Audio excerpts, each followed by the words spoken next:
Anyway, Kathleen, thank you very much for the opportunity. And indeed, my name is Etoenyo Bankas, lecturer, Regional Maritime University, and also the General Secretary, Ghana Merchant Navy Officers Association. I deliberately highlighted that because at the end of it all, I'm going to tell you a nice story. I'm here to speak on fishing vessel safety in Ghana. But, Professor Raphael, you are a great teacher. Or, no, you're a great teacher. But someone should ask me, who is a great teacher? A great teacher, I was told, is someone who simplifies complexities. And that's what he's done for me. I have about 22 slides. But from his presentation in the morning, perhaps I'm going to go down to just about 10 of those, okay? And I'll simply look at fishing vessels as they are in Ghana today.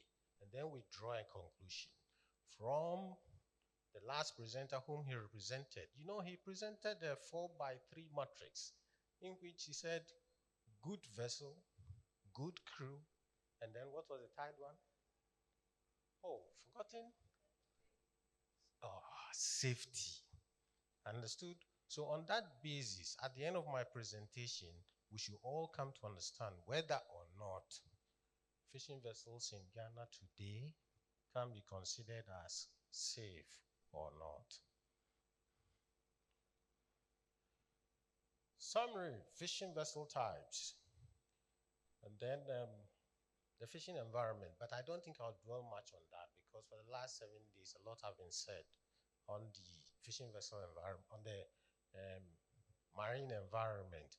But here I'll be looking at the owners, the builders, and then the fishers. You understand? And then talking about the fishers, the category of fishers, the artisanal fishers. I didn't really interact with you while coming in here, but I'm glad I've made a few friends. And for that matter, we will agree. So the conclusion, vessel safety concerns. At the end of the day, I attempted to raise concerns about vessel safety in Ghana. Well, as I've indicated, I couldn't have gone this far alone, considering the fact that I am a seafarer and not a fisher or a skipper. Clear? So, after writing my short, I went to my good friend Anabuachi at the Maritime Authority. I showed it to him. He made some input. Benjamin is a marine consultant. Awudu Enusa. And then Michael Warden, an ex-fisher, now a seafarer. Can you imagine? That should give you an impression on how, transformed the fishing sector in Ghana has undergone. But why should he become a seafarer? Then Michael Ango, who spoke to us yesterday, he also made some input. Jerome Dimasi from the GTA board also did. So my friends from the canoe sector whom you do not see any acknowledgements here, please bear with me. So content overview, some keywords, economic significance of, and then fishing, environment challenges and safety concerns, then we'll go into the conclusions. No, this already said. This also, I believe, we already have, right? Fishing vessel or vessel. Also, I'm sure you already have. Now, commercial fishing. This means fishing operations including fishing operations on rivers, lakes, or canals, except subsistence farm. Subjective anyway, but that's what the convention says. Now, safe. What does it mean to be safe? Professor highlighted on it, but this is what I wrote down. You could see there's no reference. Protected from all perceived hazards, including security-related hazards in one's habitat or working environment. Is this achievable? Well, perhaps that is why this gathering. And that, so at the end of the day, we'll see. Now, psychologically safe. Why did I bring this in? I think or I believe that this should precede operational safety. What does it mean? One is psychologically safe. You are psychologically safe in your living environment as long as it is true that you won't be punished or humiliated for speaking up with ideas, questions, concerns, or mistakes. And that in your team, it is safe for taking interpersonal risks. This by Amy Edmondson, 1999. Before I proceed further, let me tell you something about myself. I imagine a world in which the vast majority of people will rise up every morning, wherever you find yourself, safe, feeling safe and inspired. And that at the end of the day, when you are going to sleep, you have that fulfillment in you that you have done a good work. So indeed, when I received the invitation, I said this aligns with my vision. Why not just seek the opportunity? And then it is true. I believe that we are all aspiring for same. That's why WMU has taken the initiative for this, and having identified the hazards that we have exposed our fishes to. And in fact, I took something from Professor this morning, but which I want to counteract. He says he's not a fish. He doesn't look like a fish. I smiled and I said, yes, he's right. But it is the fish that makes him. He takes fish every day. I eat fish every day. And for that matter, although I may not look like a fish, perhaps I'm a fish after all. Just that I am on the land. But it's cool. That was great, Prof. So we may not be, but without the fish, we will not be here. And regrettably, we have found, or regrettably, but fortunately, we have seen that those who give us that are really, really not leading into that safe world that we imagine. Hence here. Let's go on. This I will not highlight. We all know it. Fishing library, protein source. No, let's go. Now, type of fishing vessels in Ghana. I'll start with the artisanal. I have brought no pictures because you have it all printed in your mind.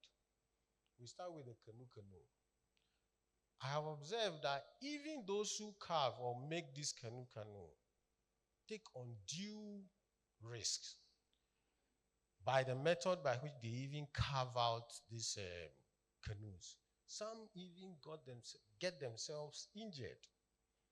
They do so without safety gears, no safety boots, nothing. And they use very hazardous or dangerous equipment. Go to Joy Online. There is a documentary on canoe making in Ghana, and listen to some of the harrowing experiences of these canoe carvers. So what it means is even the canoe, right from the design construction stage, is hazardous. And then we put it to sea into an environment which is equally very hazardous. As if a saying was taught me, in order for me to take safety seriously, they said that what? The sea will richly reward the one who is cautious, but can severely punish he who is slightly reckless.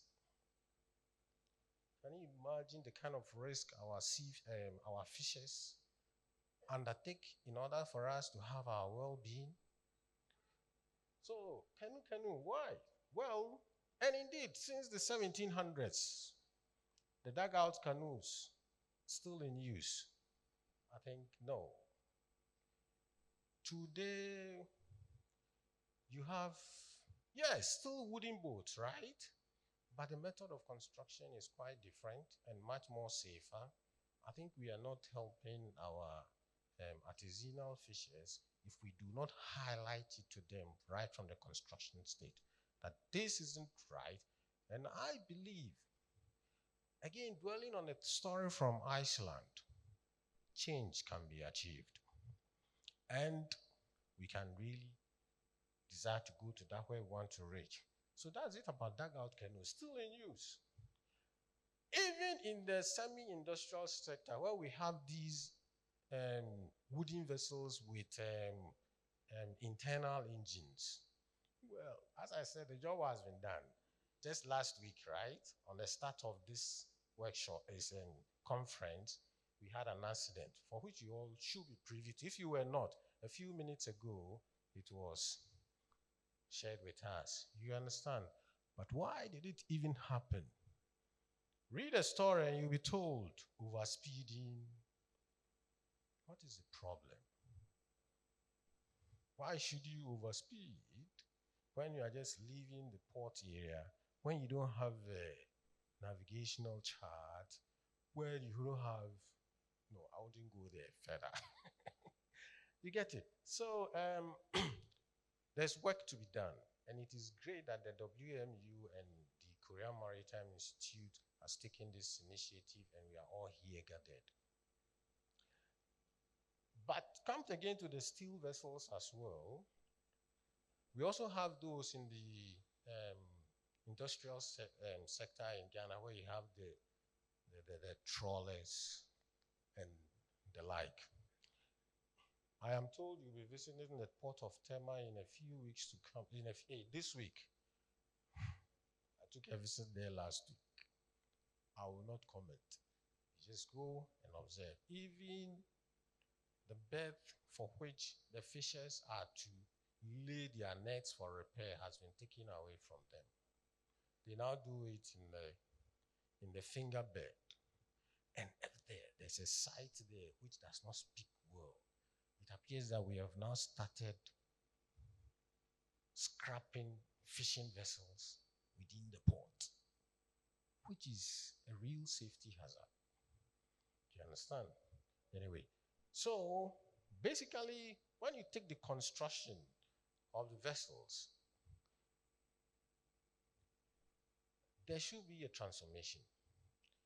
It is much more economical to use this fiber, the fiber glass boats that are coming in for now. As far as 2011, somebody attempted to bring some into the country, but I think it is still on hold.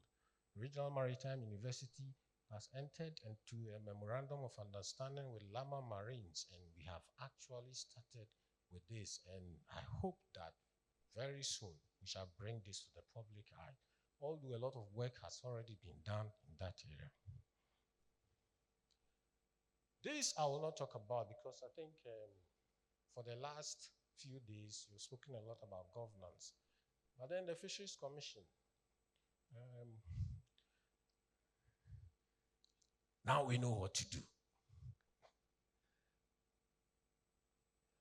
Granted, so far we know where we are, and for that matter, one can say that efforts by the government since independence to, improve on the fishing environment has actually not succeeded. The reason, I believe, is because human resources, we have deficit in numbers and in skills. Fisher challenges. Here I'll read, because I actually had to get in touch with Michael Ammon since 2017, and he started with National Union of Seamen, Port and Allied Workers. From 2022, we observed that there was a transformation in the conditions and conditions of work of these fishers in that sector. And I hope that we will continue, more so particularly after this engagement, we should all be empowered. But what were some of the challenges that he pointed out?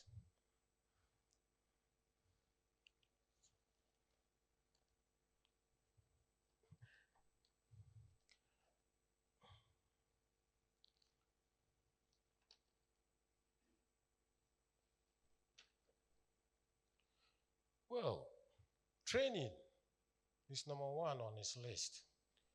He is of the opinion, or I also share his opinion, that with the absence of trained fishers, as per STCWF, that alone, even if the vessels were constructed and in good condition, we will have challenges in keeping those vessels safe. And indeed, I am from Regional Maritime Academy, and I am privy to the contents of, what we are producing therefrom. And indeed, since 1995, um, we haven't been running courses for fishers in operational and managerial levels. And for that matter, how do we expect to have such caliber of crew on our ships? You understand? So that indeed is a gap which I believe um, we will have to initiate. And I'm so excited that we have Korea Maritime Institute, who have all for some time now have been doing all it can to support the university.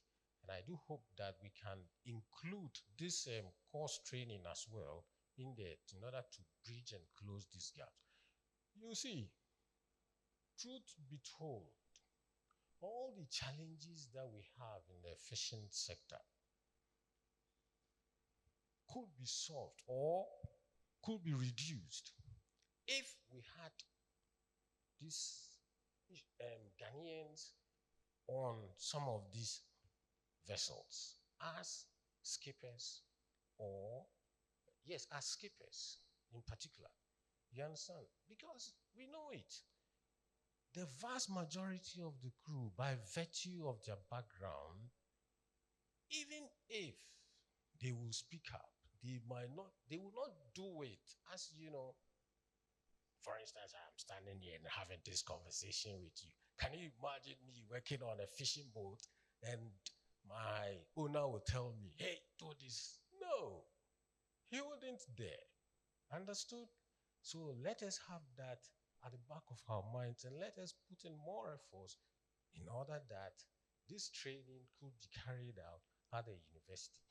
But that notwithstanding, at least I have learned from my artisanal brothers that the government has taken steps to, to build an institution somewhere in Ghana for the artisanal. So that's a step in the right direction.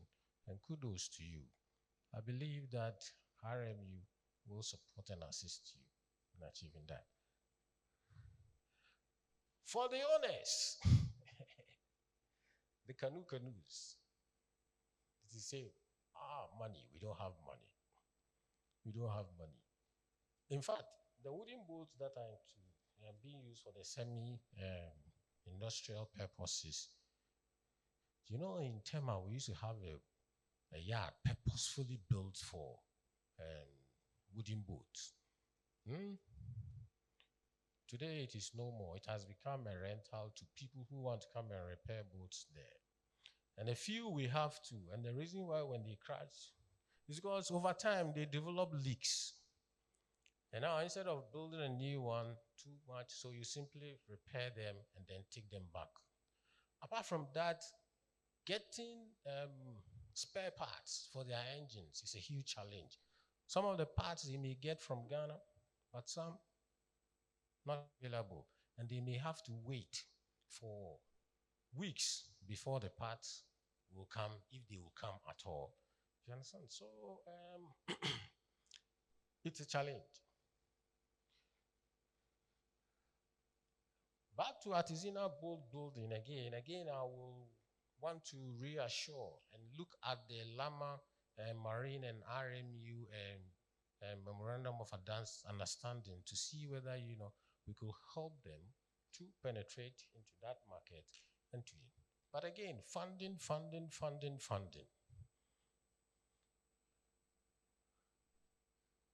You see those boats, I believe they paint a good picture of what the challenges due to finance not available to the industry is.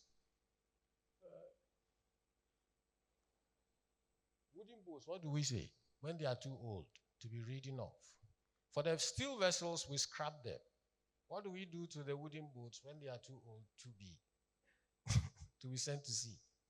Anyway, so that's it. So challenges due to finance, well, old vessels. Many of the vessels are old. We need new ones. Although some of the companies have fairly new boats, most of which are coming from China and Korea, etc., into the country. But I think that it also presents the country with a huge opportunity to look again at the shipbuilding industry. Understand? It is simple. Look at independence. It looks as if we had the whole model complete. We had a training center, we had a shipyard, we had state fishing corporations and others, then all of a sudden.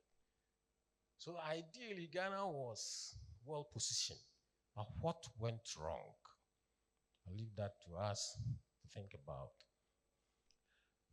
Today, Ghana's fishing environment. Navigation, untrained crew in navigation, untrained crew in security related, and then untrained crew in safety. Well, IUU, the root cause. I leave that to all of us to think through. Financial challenges, poverty, lack of knowledge, a recipe for IUU, I believe. This, no. You know it better than I do. Political system, I think I have addressed it, but let's see. We are blessed, we are fortunate. We've had stable governance since the year 1992. Since the year 1992. But here we are. C-188, after tomorrow will come into effect. Cape Town Agreement, we know it. Ghana has not signed up STCWF. Conclusions.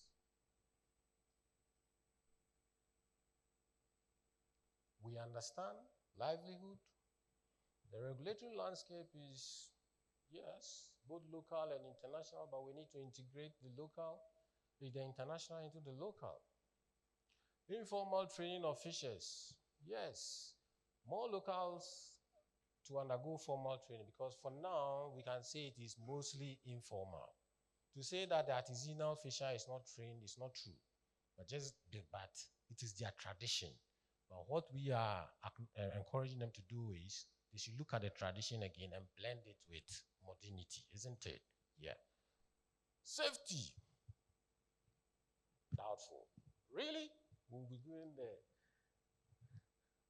recommendation. Engage stakeholders. Let us review local laws and sign the CTA STCWF. Support Regional Maritime University. Please. We have the ability. We can, but we also need help to develop human resources. Yet again, without the money, the big elephant in the room, all these shall not be. But I am optimistic. Okay, especially following the interaction that I've had here, that this issue of funding somehow shall be addressed. Thanks for your attention.